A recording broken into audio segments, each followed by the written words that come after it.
महाराष्ट्र के पुणे में केंद्रीय गृह मंत्री अमित शाह ने शरद पवार को भ्रष्टाचार का सरगना बताया है। इसको लेकर सत्ता पक्ष और विपक्ष की ओर से बयानबाजियों का दौर शुरू हो गया।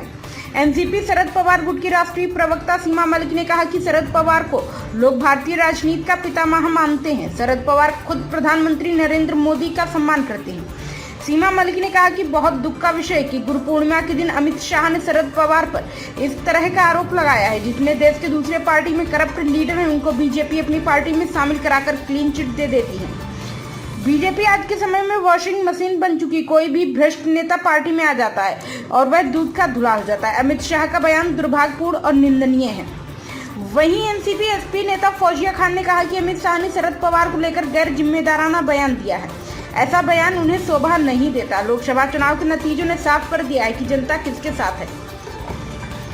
अमित शाह जैसे सीनियर लीडर इस देश के गृह मंत्री हैं, उनसे इस तरह की बात की उपेक्षा नहीं की जाती, क्योंकि वह सीनियर होने के साथ साथ समझदार नेता हैं।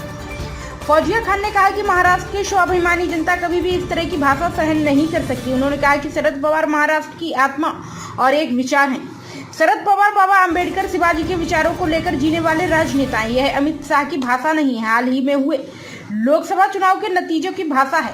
लोकसभा चुनाव के नतीजे बीजेपी के लिए बड़े सबक के तौर पर हैं।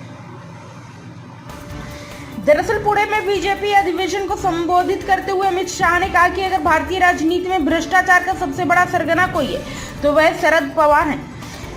इस बारे में मेरे मन में कोई भ्रम नहीं है। मैं खुले तौर पर कह रहा हूं कि पवार ने देश में भ्रष्टाचार को स्थानगत बना दिया है। जब वह सत्ता में थे तो उन्होंने देश और महाराष्ट्र के कल्याण के लिए कुछ ही नहीं किया।